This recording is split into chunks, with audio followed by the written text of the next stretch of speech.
uno de los desafíos que plantea el mundo laboral.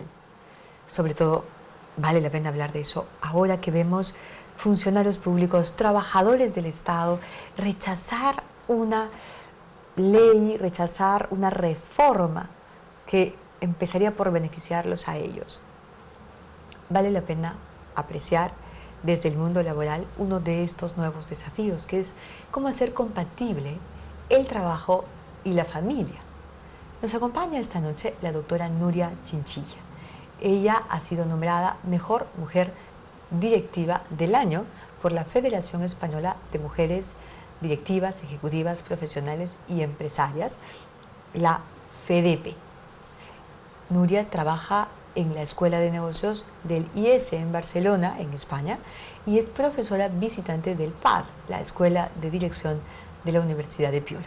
Bienvenida, Nuria. Muchas es un gracias. gusto enorme tenerte aquí. Un placer estar con vosotros. ¿Cómo conciliar el trabajo y la familia? Estudiar un tema así es muy importante. Tiene tanto que ver con cada uno de nosotros. No solo son políticas. No.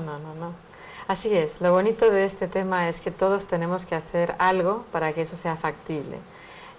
Primero las personas. Cada uno de nosotros tiene que saber mejor cuáles son las prioridades en la vida para saber realmente llevar una buena agenda y poder ver cómo conciliar eso con la empresa, con el trabajo en el que está llevando sus servicios. Después las empresas también tienen que ser más flexibles, tienen que ayudar a que esas personas puedan responder a las necesidades familiares como padres, como madres, como hijos de padres dependientes. Y también, por supuesto, hay políticas del Estado, legislaciones que tienen que flexibilizarse porque de otra manera no se puede llevar adelante lo que sería bueno para todas las partes. ¿Qué es preferible, la calidad laboral o la cantidad de horas remuneradas? Evidentemente la remuneración es importantísima, sí. Pero al final, en términos de existencia, ¿qué es preferible? La verdad es que cada vez más vemos en nuestros estudios en más de 23 países cómo los trabajadores preferirían tener más salario emocional, que quiere decir salario que no es dinero, pero sí que es flexibilidad en el tiempo y en el espacio, ¿no? Y hoy en día claramente las nuevas tecnologías están permitiendo poder trabajar muchas veces desde la casa o desde un Starbucks o desde un hotel si es que es necesario y no necesariamente estar tantas horas en el trabajo, donde muchas veces estamos acostumbrados a pasar jornadas eternas y entonces simplemente sobrevivimos durante mucha parte de la jornada, no estamos de verdad trabajando, sino que estamos en el trabajo. Cuando no hay calidad laboral, nuestro rendimiento es menor. Así es, el rendimiento los estudios que hacemos demuestran que en los entornos empresariales con mayor flexibilidad tenemos hasta 19 puntos más de productividad y de rendimiento de los trabajadores que en esos entornos más rígidos. ¿Cuáles son los entornos más rígidos? Las fábricas, ¿qué tipo de producción son sinónimos de entornos rígidos y qué tipo de producción más bien son sinónimos de espacios creativos? Los entornos rígidos les llamamos así a los entornos que tienen poca flexibilidad en tiempo y en espacio, es decir, que puedes hacer poco por flexibilizar cuando es necesario, porque la familia lo requiere o porque el empleado lo necesita. Pero no tanto pensando en claramente si tienes que estar al lado de una máquina pues tendrás un poco menos de posibilidades que si estás trabajando en un despacho, pero en cualquier caso, ¿no? Lo importante es que en cada puesto de trabajo hay unos grados de flexibilidad que hay que descubrir. Normalmente cuando hablamos de fábrica es más a través del equipo, se trabaja más, la conciliación no es con uno y uno sino con varios para poder ver cómo se trabajan los turnos y cómo se pueden flexibilizar esos turnos.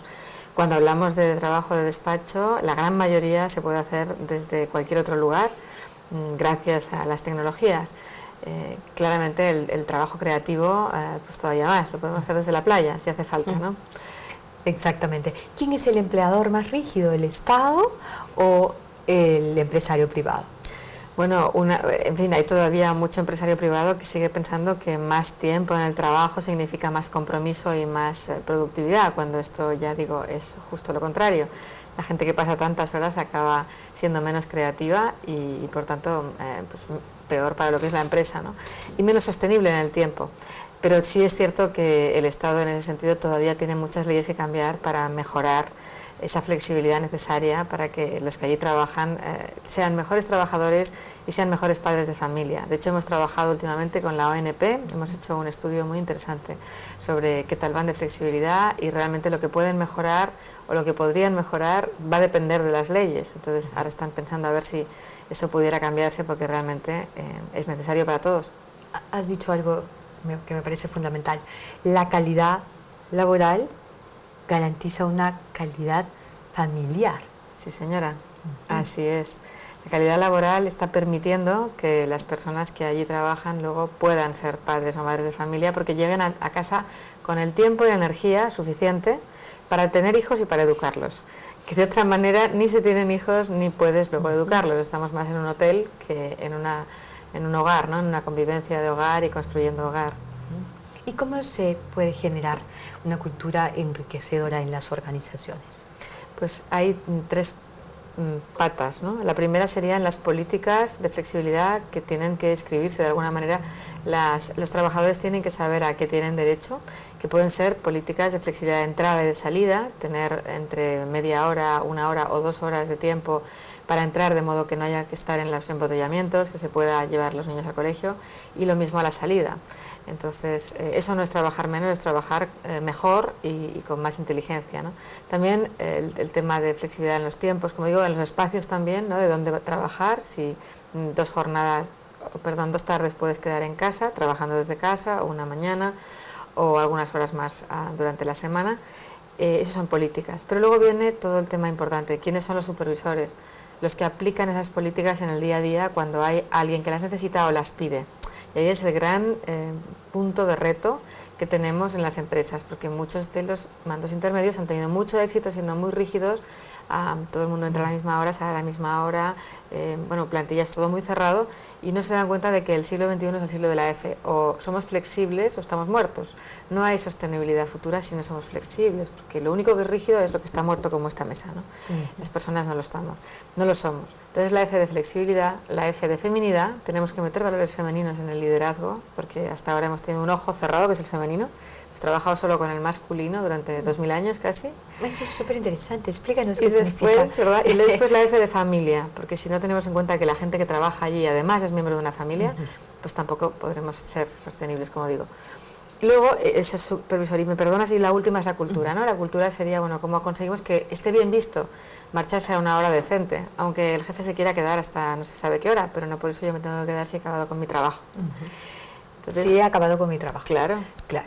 Es que eso es parte de la cultura. Así es. Ahora, ese ojo femenino en el liderazgo. Interesante, interesante, sumamente interesante. Durante muchísimo tiempo, las mujeres que hemos salido a trabajar al mercado laboral y hemos ido aprendiendo de los hombres, pues hemos ido adaptándonos a un modo de hacer que es el masculino.